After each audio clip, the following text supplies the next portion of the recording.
in this podcast, Lisa Dallenbach from Mindshare talks about the future of talent. So stay tuned.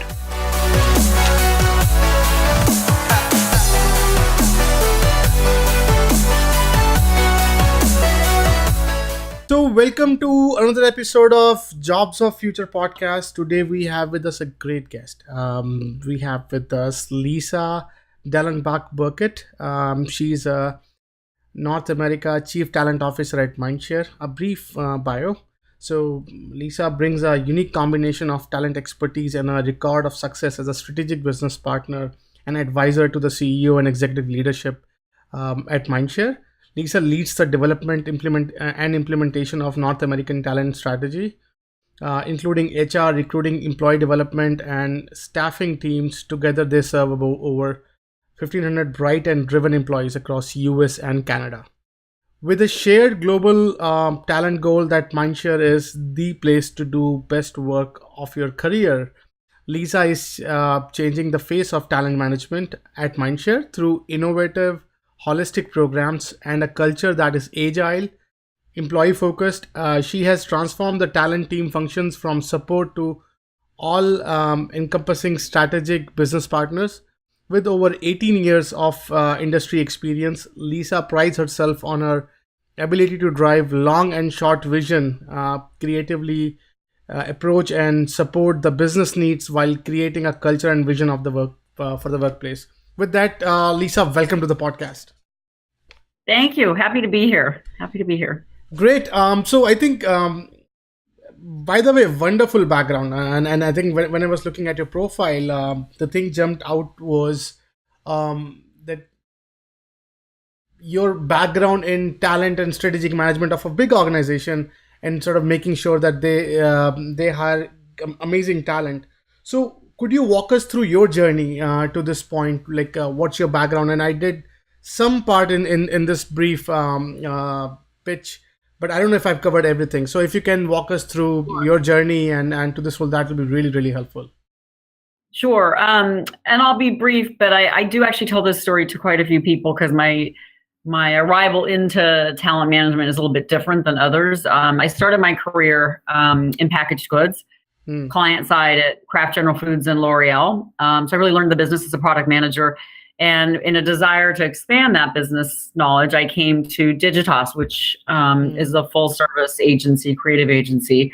So I worked on brands like General Motors and American Express and Barnes and Noble, which was amazing, right? Because I was able to really understand the different dynamics in different industries. And I had been there about 7 years, and they asked me to take on one of the talent roles, which was to build out learning and development for the agency starting in New York. And I tell this story quite a bit because at the time I said no, because I loved what I did. I love the clients. I love the space. Love that whole trusted advisor relationship.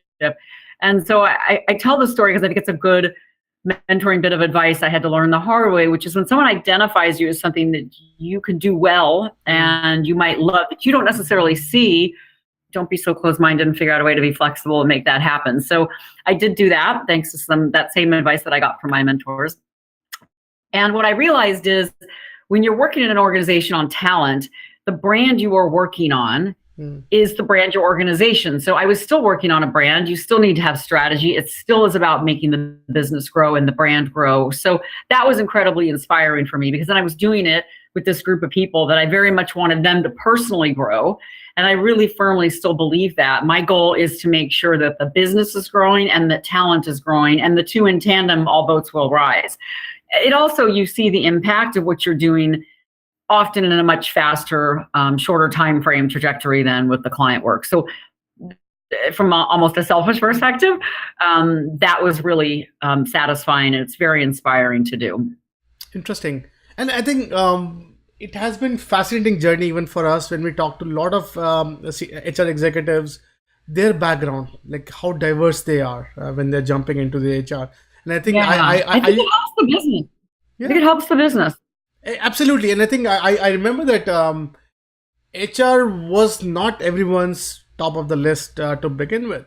But right now, I think it's attracting such an amazing talent pool. And I think HR is the point of of disruption when it comes to the future of business. So what has been sort of that thought that pulled you into this vertical? Like, what is that decision that really you said, okay, maybe I should try? Well, it was, again, one that I did come into it as a let's try it and see it, but learning that this could be the brand that I'm building.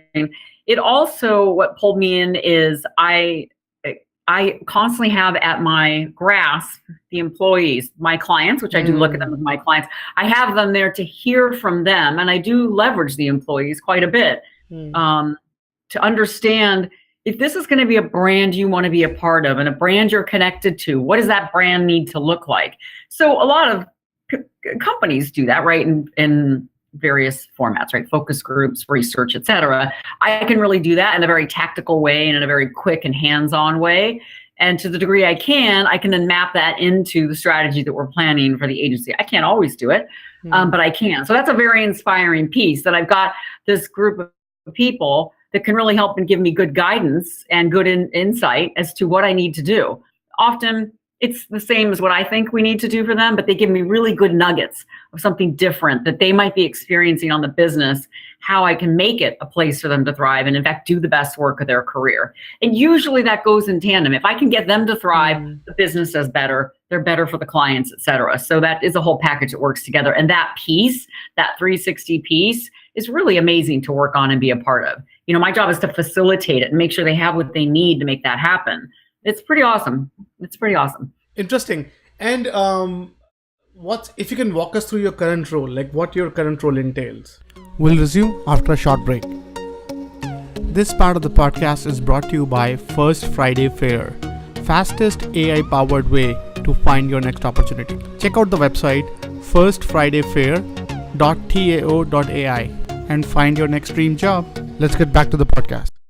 Sure. So right now I have recruiting, talent acquisition, human resources, and learning and development all roll up into me. So that I look at the entire employee, I look at it as a life cycle and a customer journey. So from an acquisition perspective, my view is the minute we talk to any candidate, whether they join us or not, and many don't, that's an experience. And that's right when they start to experience our brand and what we're going to be about. And we work with them.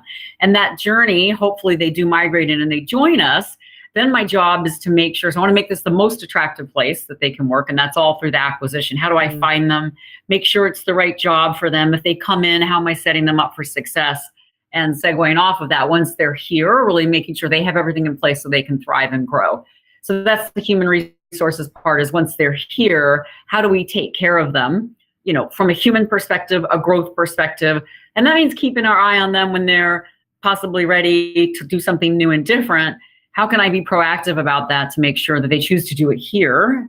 Do they need a new role? Do they need to rotate? We have a vast number of agencies and opportunities within our holding company overall. How can I make sure that we're really seeing that for them and that? And that's where the learning and development piece comes in. So the talent acquisition is bringing them in and making this a very attractive place for them. Once they get here, human resources, that piece to really embody whatever they need while they're here. And learning development is often part of it. How do I keep them developing and growing? So you can see how it's nice. It's a total umbrella of really taking care and helping these employees, whoever they are, whatever they look like. Some are first job in their career, some are very tenured, helping them continue to thrive.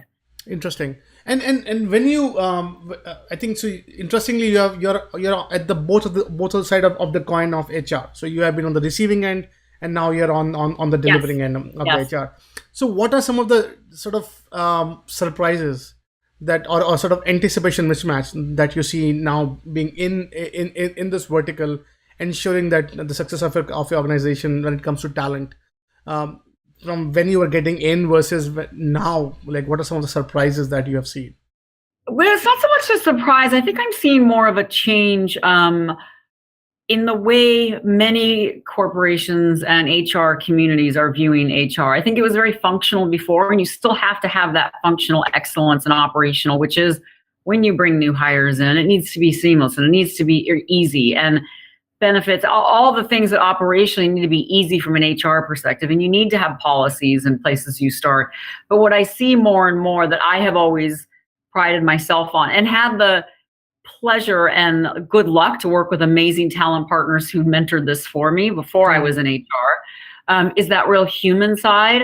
There's a real creative side to it as well. So really, when things come our way that are employee issues, business issues, instead of that, well, we don't normally do that, or no, that's not our policy, a bit of a, well, like, yes, let's try. We might end up at the answer of no, but at the very least, I always want us, and that's really a value of our teams and HR and our office, is to try. And I think corporations are seeing we need a little less of the data.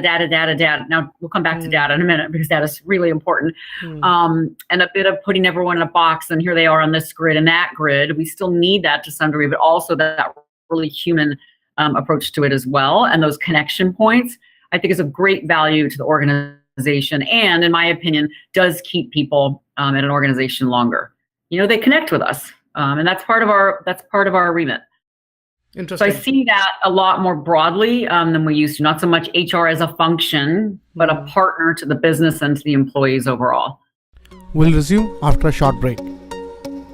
This part of the podcast is brought to you by First Friday Fair, fastest AI-powered way to find your next opportunity. Check out the website firstfridayfair.tao.ai and find your next dream job. Let's get back to the podcast. Interesting. And I think, so whenever I hear the word talent, I get sort of energized because I think it's a very loaded word in itself, right? So it assumes there's a person behind it, and then it assumes certain kind of expectation around the skill or the capability that this person is possessing, right? Or carrying that to deliver an outcome. Now, as a talent officer within an organization, right? So you are tasked with a ginormous task of keeping your workforce relevant in future. Right. Like, what are some of the challenges? What are some of the best practices that you have sort of navigated through yet that you can share with our community?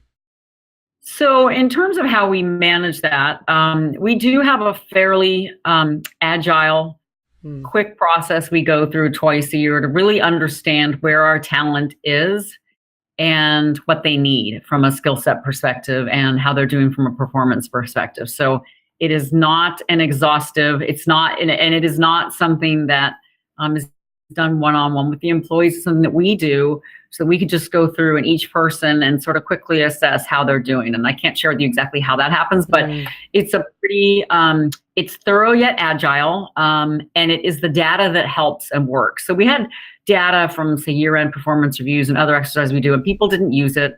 It was old before we really did anything with it. And so it wasn't a hard task to move away from that to this much more agile process that we have. So that helps us, and that's worked very successfully. On the flip side of that, I will be honest that we are finding that a real challenge right now is to understand what are the skill sets that our employees need to be experts, given how quickly the industry and the dynamics of the marketplace are changing. So you might have a talent that you brought in a year ago, which is not that long. I'm worried. We are not worried, but we are really considering and trying to be thoughtful about how we assess, is this person still expert in what they're doing? What do they need to be doing and learning more of to continue to be expert? And what are those skill sets in the marketplace that we're not even aware of yet, where we need to be upskilling people? So it's a very challenging time in our industry, given it's exciting, don't get me wrong. It's incredible, the pace of the change. But from a skill set perspective and expertise perspective, it has been challenging to understand where to focus and what to focus on in terms of ensuring we are at the top notch of what our talent needs. Interesting. And I say this more in a future looking, right? So in the past, it felt like you could say, okay, here's where this group of people, we want them to progress and learn A, B, and C, and they'll be further along in their holistic development and talents. Now it doesn't feel as clear in terms of what that should be and when we should be addressing that group. So that's something we're working on right now. Interesting. And from your vantage point, what is a definition of a very good talent? Like how do you define? I love that question. That's one of my favorite questions. So I'll answer it in the way, if I had my dream, I would never hire against skill set. Now, I say that there are certain times where you have to have specific skill sets to do specific tasks, and clients require, whatever the work is that we're doing. That said, if I had my dream, I would hire against the ethos only. In theory, I do believe you could teach people anything. But those aptitudes around curiosity and asking questions and being good partners, being persistent, all those types of things, I can't teach people. That's something that I do think is just innate to who you are and how you work and what makes and inspires you and makes you thrive in a workplace. And so if I could hire against the ethos of the clients or the teams that need those particular things, that's what I would do. Because again, in theory, I can teach you anything, but I can't change who you are and what excites you and makes you happy to come to work every day. You know, some people are just not good at persevering. They're just not.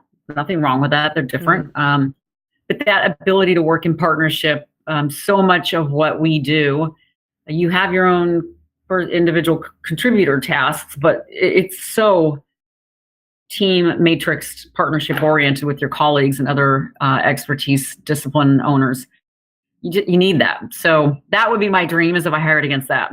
Interesting. From your perspective, what is a future-proof talent? Like, what is, if I want to stay relevant in future, like what are some of the tenets that you would recommend me that I should look for? So I'll answer that in a couple of ways. I think that, going back to my point earlier about the challenge of just identifying quickly and consistently what is it we need to future-proof the business and given the marketplace changes, I think that individuals, all of us, need to rely on ourselves as much as the organizations we're a part of to upskill ourselves. And so I really think any of us should be looking around anything that's additive that we can learn and add to our expertise area. I do like to think of growth as a bubble. So many people think of growth as this ladder, right? I get my titles and my money and up I go, which is still important. We need to have that, especially for the marketplace. But I like to think of your growth in a bubble, and you're here in the middle. I should diagram it for you. Any little additive piece that I'm adding so your bubble grows entirely, to me, that is growth. And that can be little things and that can be big things. It can be going to work on a different team for 6 months. It can be just participating in a project for 3 weeks. It can be shadowing someone who you're interested to know a bit more about how they work, because you know they tend to work in tandem with you, but you don't entirely under. Anything like that that you can do is going to help all of us future-proof for going forward. And I think clarify what it is we all want to do. Because any of those little pieces, you get a hint of, I want to do more of that. That wasn't so much for me. So I think anything you can do to gather experiences and expand your bubble, big or small, and don't wait for an organization to upskill you and increase your skills. If you see something you know is going to help you be better or your team be better, be vocal about it, be forthcoming about it, anything you can take advantage of.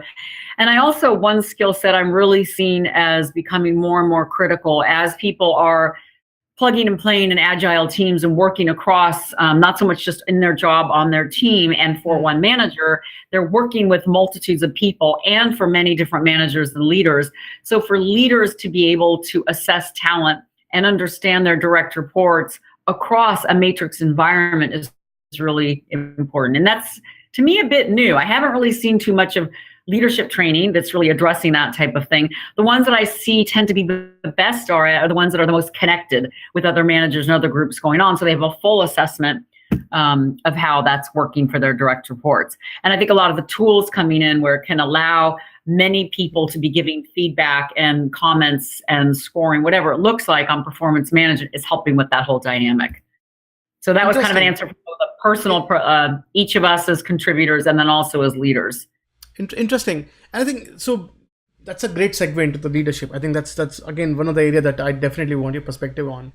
So I think before this podcast we had a conversation about and we were talking about the globalization of workforce nowadays, right? Right. We were talking about sort of and you're saying about matrix organization. Like right now, if I'm employed, so I was talking to a gentleman yesterday about that in a leadership roles couple of years back.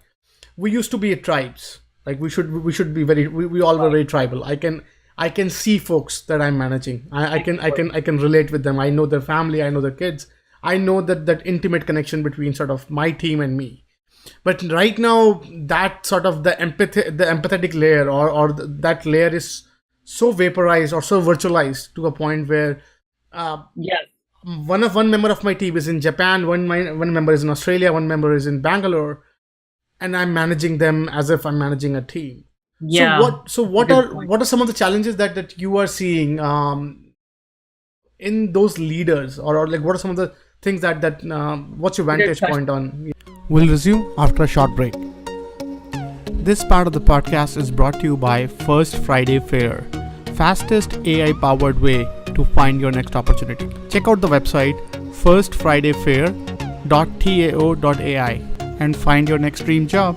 Let's get back to the podcast. Yeah. I mean, I think you're right. It is a lot more challenging now, given we are so dispersed.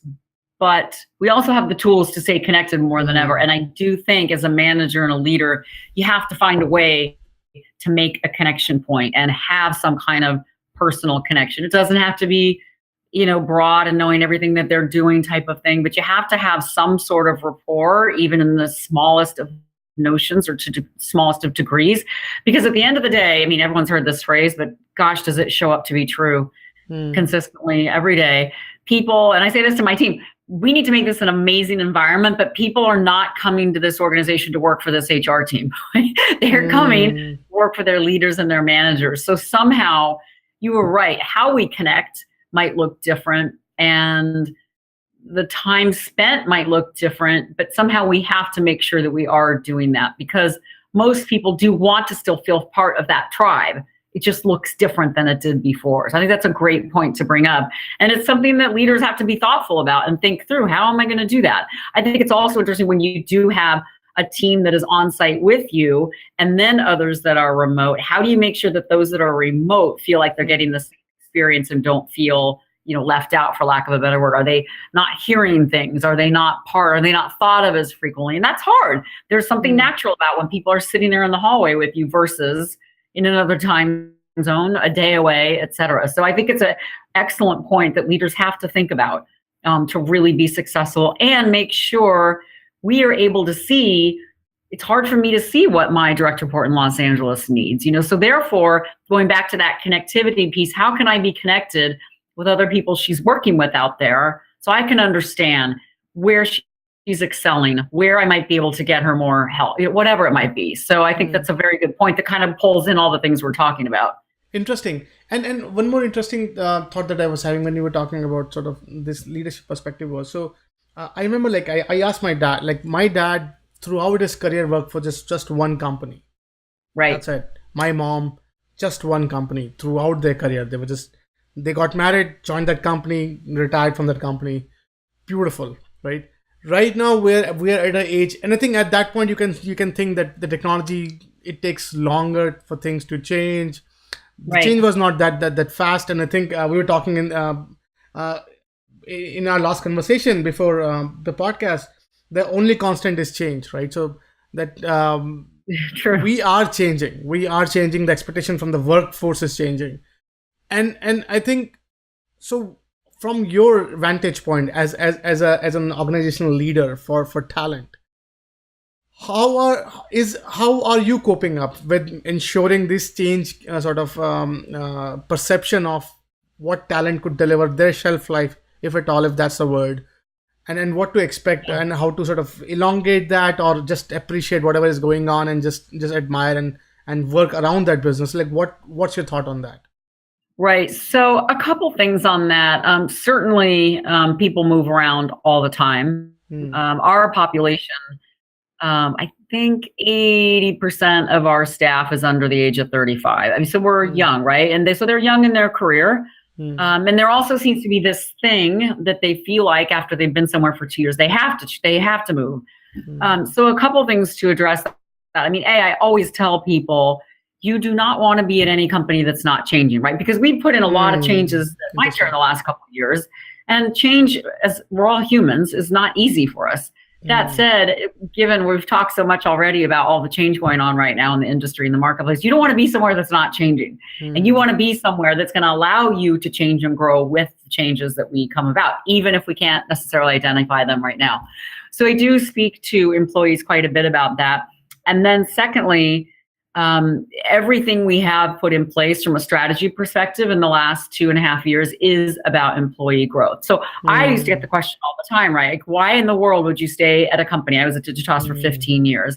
And Mark Hurd, who was the CEO, God, I want to say it was at Cisco. I heard him at he was there for 25 years, and people used to ask him, why in the world would you stay somewhere for 25 years? Like your parents were talking about. And I tell this story quite a bit, mine as well.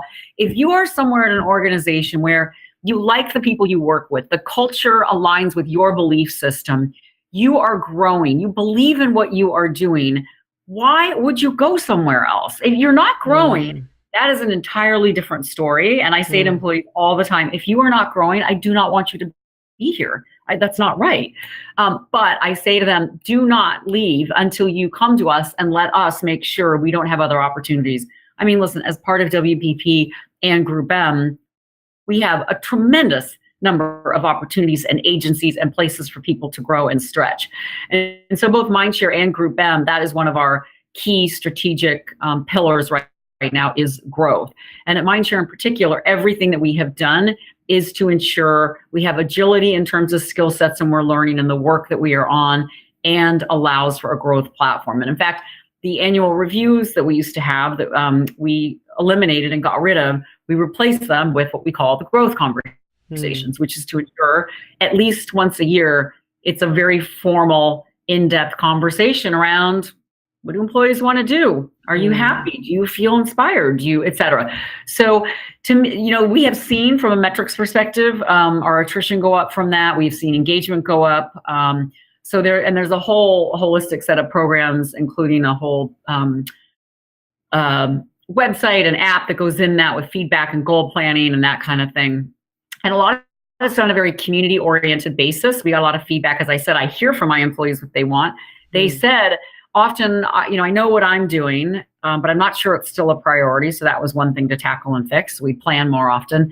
And then secondly, they said, I work on this huge team, so I have no idea what the fellow down the hall is doing or the woman sitting across from me, even though we're on the same team. So they wanted more transparency around that, because even that type of context and that type of planning together is growth, right? You're moving a much larger enterprise project for our client, possibly, than just the piece that you own. So it becomes more inspiring as well.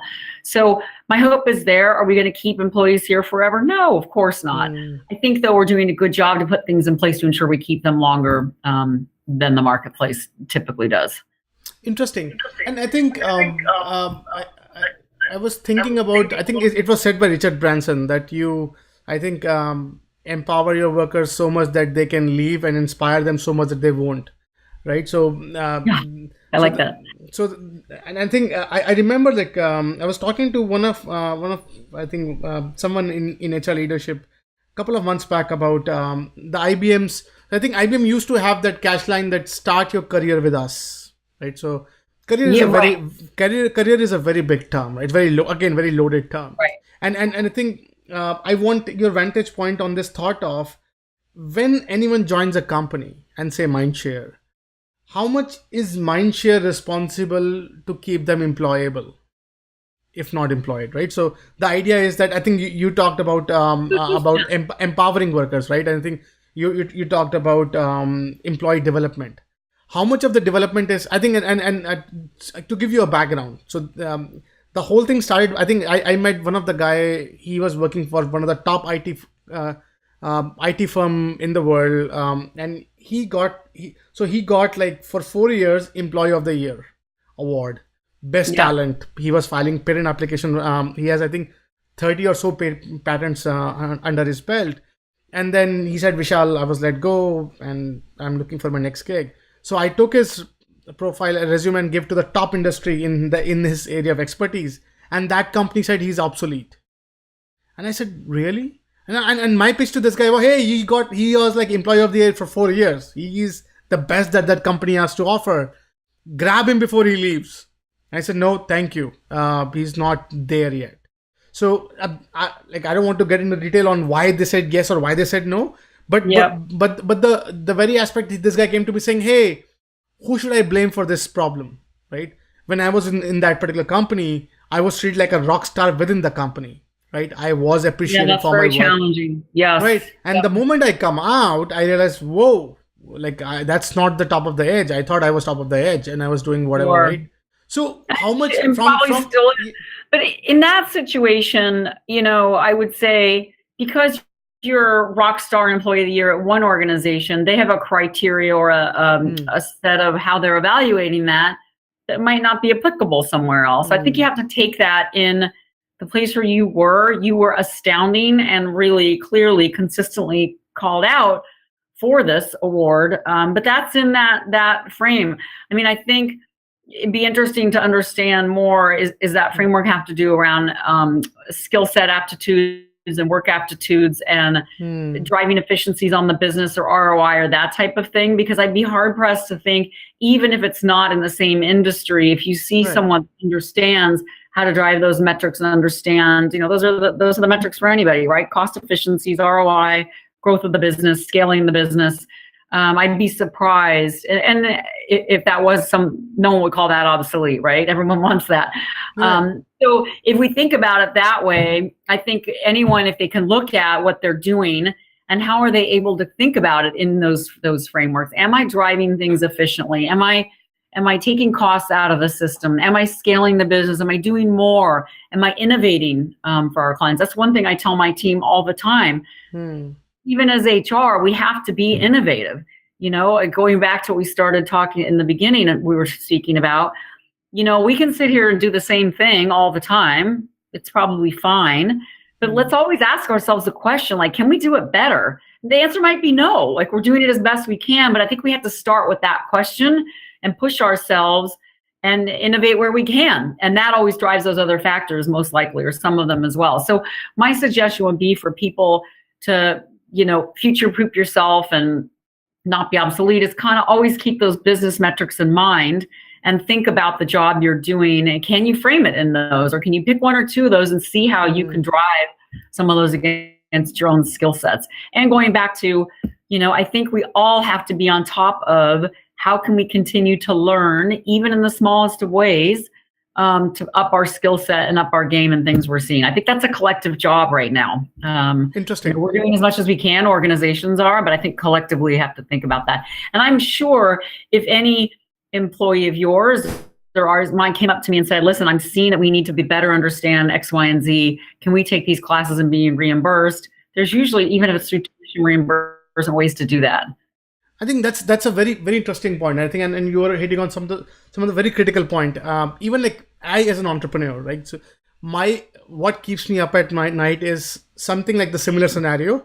I want to be the employer of this guy, right? So if I have a team member in my team who is somehow getting obsolete, what it's telling me as an entrepreneur is my business is getting obsolete, right? If I'm curing him and whatever, right? And I'm appreciating him for whatever he's doing to my products and my company.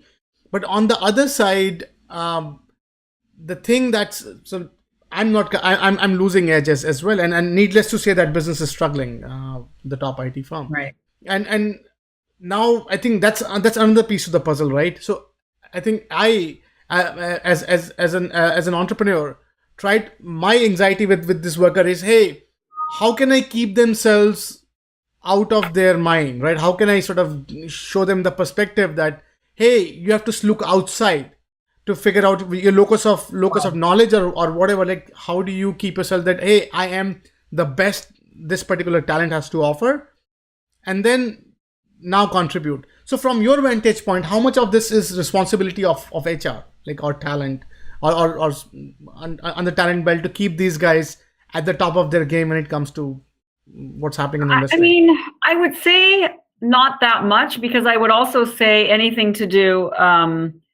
with development of people has got to be closer to the line. I mean, I really pride myself on having teams that are very connected to the business and to the leaders, and we work with them in a very seamless, continuous fashion. But the business and the line is where they're going to know what needs to be evolved and what training needs to happen. Now, it's our job to be working with those leaders and from almost, let's say, a needs assessment perspective, understand what the needs are. But it's really for the line and the businesses to identify that for us. We're just not close enough working in it day in and day out to know that.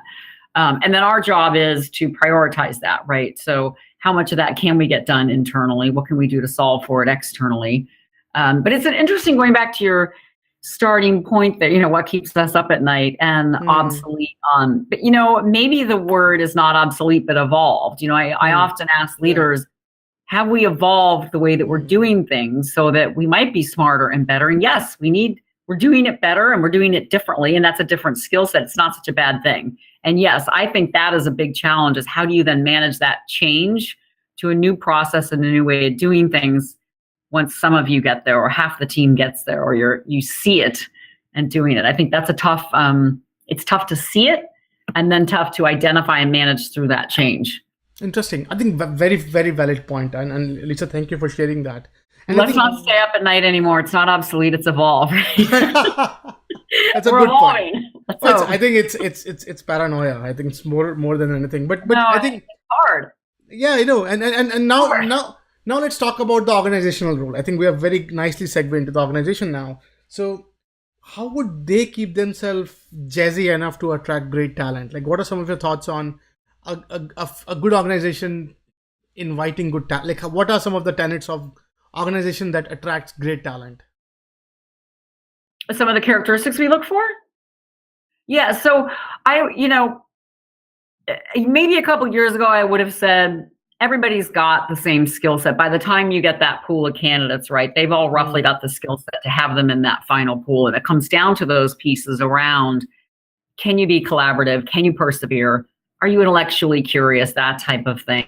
And I think that still holds true, at least for me. There's also, in our business, at least, there's a big chemistry component. And I think people need to be okay with that and not afraid of it. And that's the reality sometimes. You are working a fair amount with your team, with your leaders, with your clients. And certainly as the more senior you get, that chemistry piece is real. And there's nothing wrong with that. That's not to say it just is a factor. And so that casting piece of how we cast teams with different client needs and client personalities, et cetera, is an important one. And that's not anything anybody can change, and you don't want to change who you are. You want to be cast the right way. So I do also think that's part of that piece is HR's a big piece with the leaders. But that, to me, is our role, is to make sure we are casting the right teams and the right talent and then setting them up for success once they're put on teams. There's times, admittedly, where we will have a large influx of people coming in on a team, and we can do a better job of making sure they're set up for success versus, oh my gosh, let's get the next 50 people in the door kind of thing. So I think that setting up for success is really important. So skill set wise, I think everything we've covered, where doing your best to show where you've upskilled and show the work that you've done and show the impact on the business and the impact on your team, whatever that might be. But those other ethos that do, in my opinion, set people apart, at least in our business, which is, those ethos that I've talked about. They're important, and they do, when all is a net neutral down here, skill set wise and talent wise, those are the things, the people that ask the questions, that can have some patience, that will push ahead. There's one guy I can think of right now. We have put him in a couple of situations. He had no training at all. His answer to us probably should have been, I've never done that before. His answer was, and that's why we picked him, let me try that out. Let me give it a try. Let me not let you be close by for guidance. Let me know. I mean, he learned and grown. So that kind of spirit and fortitude, I think, is really critical. Interesting. And I think,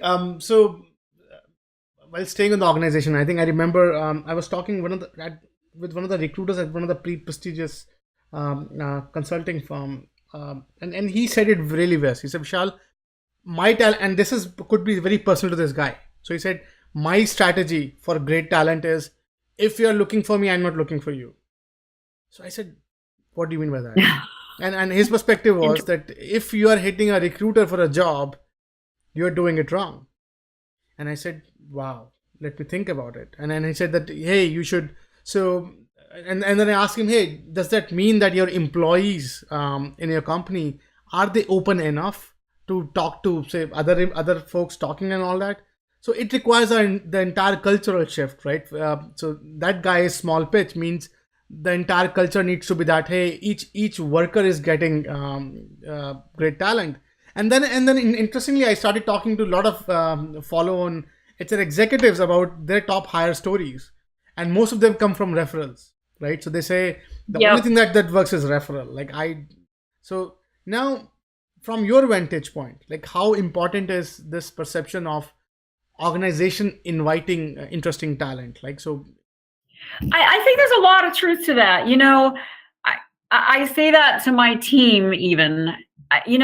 Any of us, our goal should be that people rave about us, right? I mean, I say to my team, your goal is no different than if you were staffed on a client business. And if I go to the client and say, well, I'm going to move Susie off your business, the client has a fit and says, no, I need her on my business.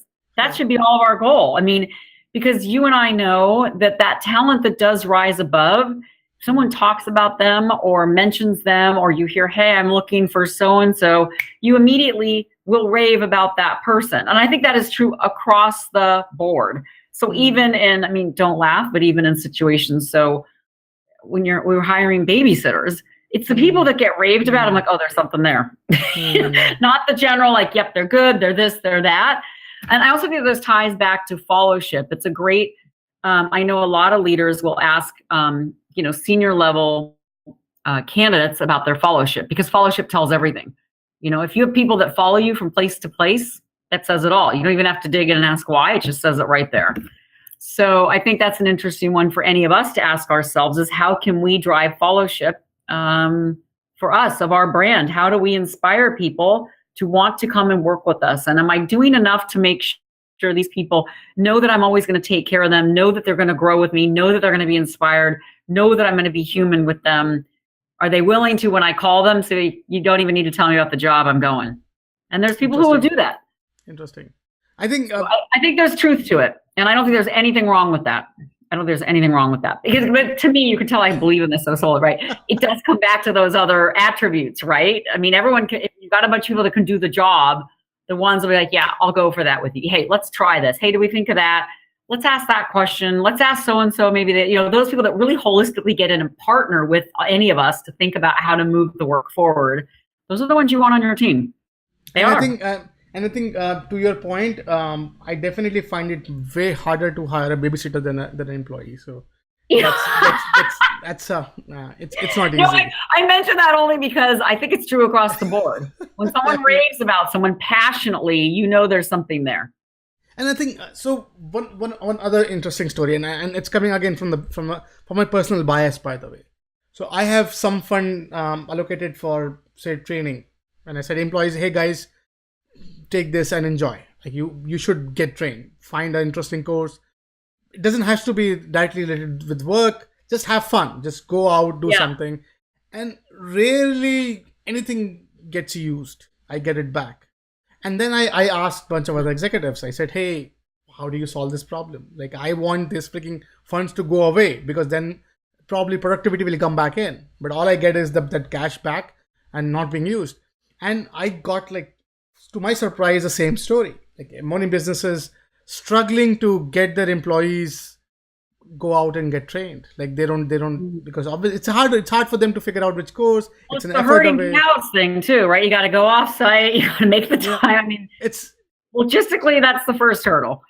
Yeah, and so what's your thought? Like, how important is, and what's your, from your vantage point, what has been your observation on is it HR's responsibility to ensure that workers are getting trained? Because their tendency is not to get trained. Their tendency is to just do the easiest thing in the loop. Unequivocally, I think my job is to offer what I can from an opportunity perspective for the employees at our organization as we prioritize. But it's not, people have got to take it amongst themselves to show up and go find things to do. An example is, even on my current team, I had every one of them identify 3 things that they were really good at, that they either had deep experience in or something that didn't have to be at our current organization or in their current role, but were 3 things that they knew they had done that they could teach the rest of the team. And so we put together literally a cross-training curriculum and agenda. And every 3 weeks we go through, we pick one person in one of their expertise areas and we cross-train each other. It could be as simple as that. That's my team. Any team can do that. But I don't think teams and employees can look to HR to train them. We're only going to have a piece of the puzzle. We're going to most likely have the things that are the priority that's going to map across the broadest group of people, or a a need or a priority, such as it's a new business that we brought on that has to be a focus right now, which might mean that another business over here doesn't get as much attention right now. It's just, that's how it goes sometimes. And so you can't look to HR and say, well, they didn't give me that opportunity. Identify it yourself. There is so much learning to be had between, all of us, I think right now, there's MOOCs out there. There's so many learning opportunities we can take advantage of. Plus, with technology, you could connect with anybody. I'm sure you and I could pick any skill set we wanted to learn, zip onto LinkedIn, find somebody, connect with them. So I think we all have to be a bit of make it happen for ourselves, and then know in tandem, you're at an organization that also is going to offer you opportunities as well for the roles you're currently in. Interesting. And I think it's interesting you said we'll look for a guy on LinkedIn or gal on LinkedIn and then connect with them for learning. That's another observation that I have seen, and I want your perspective on that.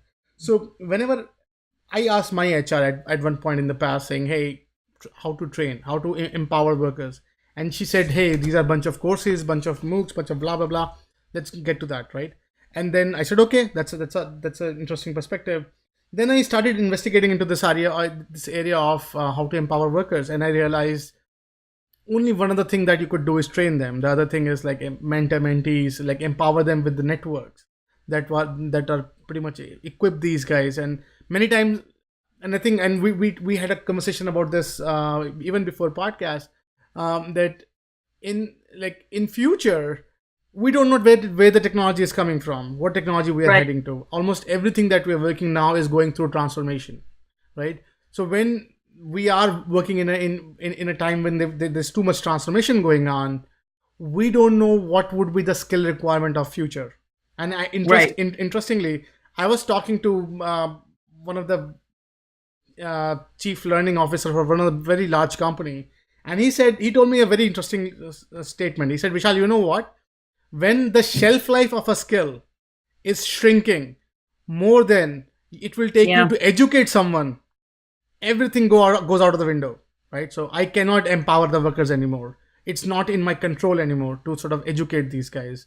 So from your vantage point, how do you think HR or talent organization could keep their workers sort of crisp when it comes to this rapidly changing ecosystem or very transformative times?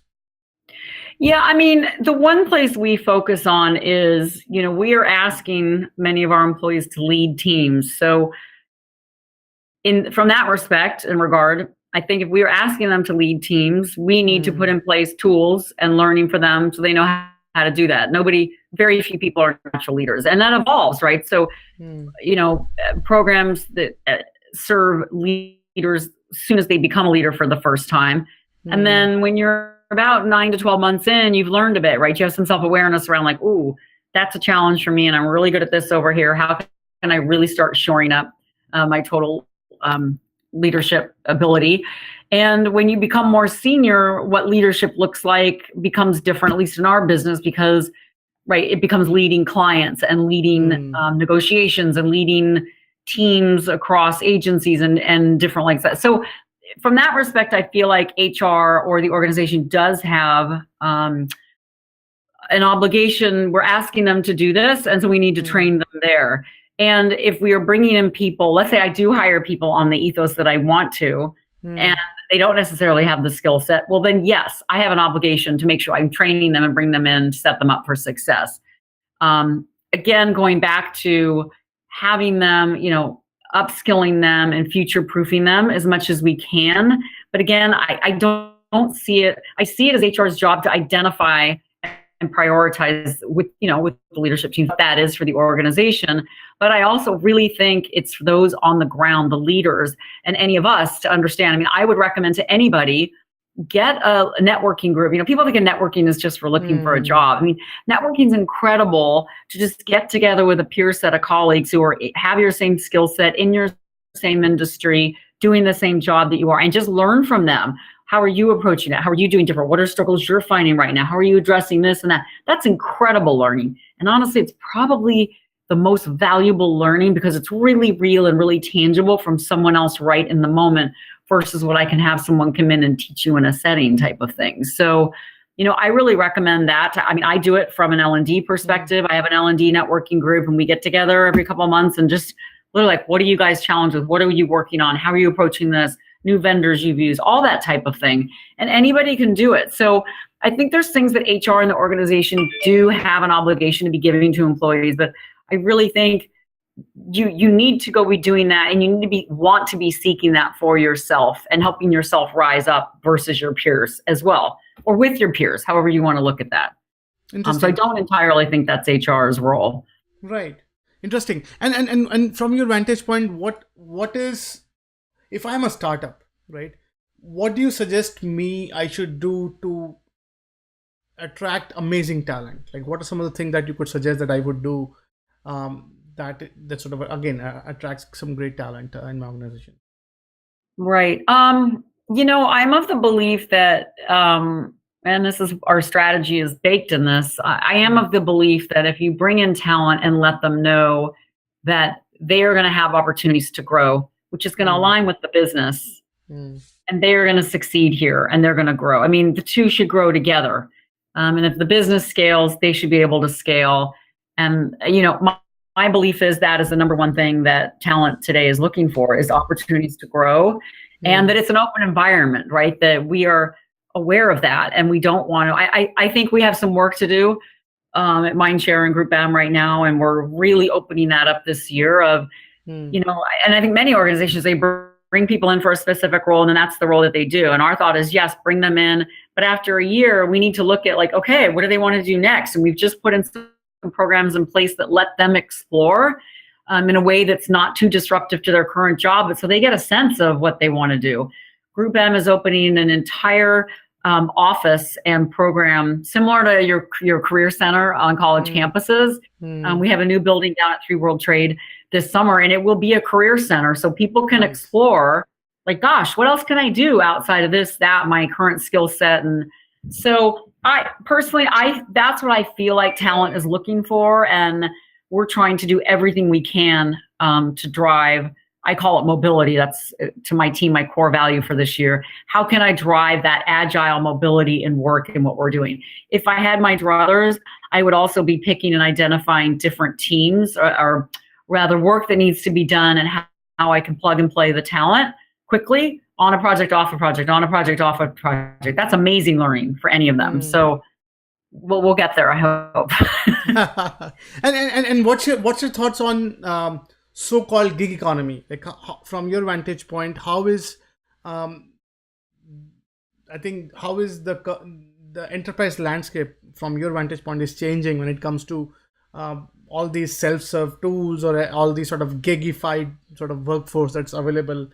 Are you seeing that getting into the prime time of your ecosystem, or what's your thoughts on that? I do. I see it. I think it's overwhelming. I think there's so much out there. And I see teams, leveraging tools and learning about tools. But my wish is that there was greater sharing of it. I think certain teams use different tools, use different technology, which can be an issue from a client perspective and security perspective as well. So we have to watch that. But I wish there was better sharing of it and understanding. Again, I feel like it's an overwhelming bit right now, in my opinion, in terms of the ecosystem is so large. So we're kind of pulling off one by one what we want to try and do. But I feel like the more teams can be efficient and be agile and be quick, and there's so much out there that allows us to do that and be better with our time, I think we just have to take advantage of it, because the market and the demands for speed and to do that are requiring it. So I think anywhere we can find the help, go for it. But I think it's overwhelming. I think there's a lot out there, and it's, in my opinion, I don't see this suite of things like, okay, here's the best practices. I think there's this whole universe out there right now, which is a good thing, right? It's a lot of opportunity. It's a lot of sorting to do, though. That was a very vague answer to you to say we're not sure yet. Beautifully said. I think beautifully said. I remember, again, one of the executives, he said it the best. He said, Vishal, you know what? Nowadays, we have so many options, and almost everyone is trying to sell us, but rarely anyone is trying to tell us. So I said, that's interesting. So he said that it gets so hard that I've even stopped listening. So I said, that's creepy. Right. But yeah.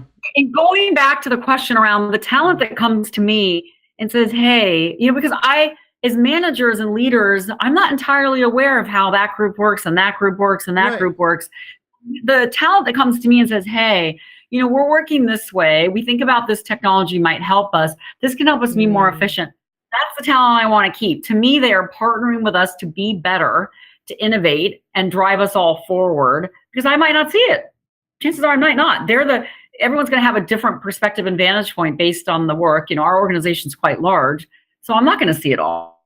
No way. So the talent that will do that and bring that to me and collaborate with me to understand what is best for the organization, hands down, that's the best. Interesting. The best. Interesting. So rave about them. No, I think that's a great point. And let's for a moment get on the sort of crystal ball, all the future of talent organizations.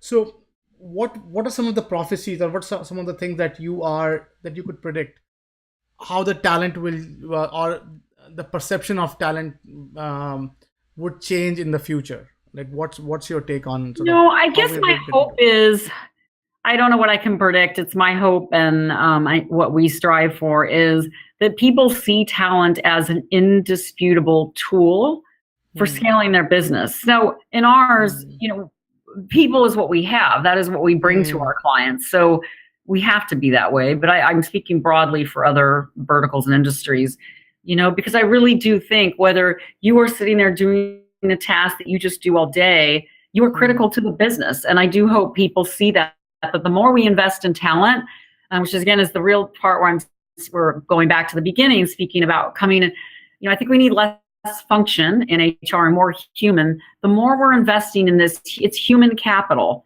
it's human resource. The more we are investing in all of us together as humans, the better all the output and inspiration and organizations we're going to have. Hands down. So that is my hope that I see. And a lot of the senior leaders I've been speaking with recently in entirely different industries than mine, banking and, oil and gas. There was this one woman, they're all moving in that direction. Less of the stuff, less of the process, more of the people and the human. Who are we? What are we collectively trying to accomplish? And how can we together become teams as we need to get that done? Disassemble, come back together, and potentially different teams to move the work forward. So to me, that feels like the really seamless, fluid, agile workforce that inspires all around and drives the business. I think it's very difficult to do. Very difficult to do. And what is the future of learning and development within an organization?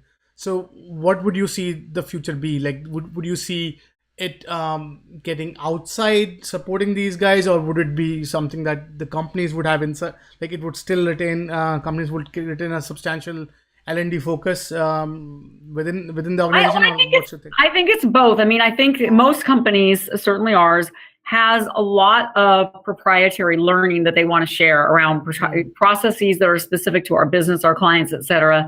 So I think there's a lot that still needs to come in from internally. Again, going back to that piece to really set up employees for success.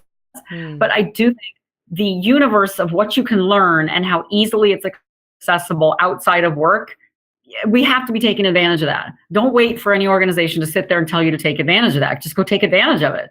I mean, it wasn't like this 15 years ago, So I think there's a lot out there. And an organization is not going to get entirely to you what you might need or want. Interesting. Most likely you won't get entirely there, especially the things that are just interesting to you and might open your eyes to something different you want to do. I think let's spend some time on you. Like, so in your journey, what are say 1 to 3 tenets of success that has helped you stay sane through your leadership roles? I would say mentorship. I'm going to call that number 1 and number 2 because I define that differently. So firstly defined as the mentors that you are specifically assigned to and the ones that you organically create. You've got to have those trusted resources that you can go to and give you candid, good advice. My second recommendation is, I always look to leaders and experts in the field and I watch them. I think there's an incredible amount of learning in observation and watching. So I would watch leaders that everybody wanted to be on that individual's team, and I watch how they operated and why. I would watch what made people so interesting in a room to to listen to, or why the clients loved a certain leader. So I think observation, identify those that inspire you and inspire others, and just watch how they act, and see what you can learn there. And I think the third one is to be open-minded. I think many of us have a set, I'm very goal-oriented and very excited and passionate about what I'm doing and where I'm going. Open your eyes and pick your head up once in a while to consider something entirely different that you might not have. I wouldn't be in my career if I hadn't done that.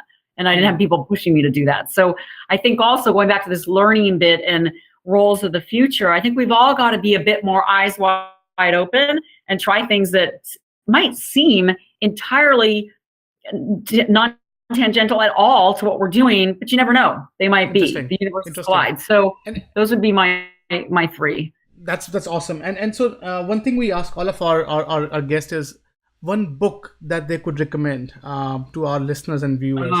Do you have any recommendation? I do. All right. So this is one of my favorite books, but I never recommend it because it's so long. So I refuse to give it to anybody because it's a favorite. So I will not loan it. And I can't give somebody a 1,000-page book because then you have the guilt of reading 1,000 pages. So the book is Shantaram. You may have heard of it.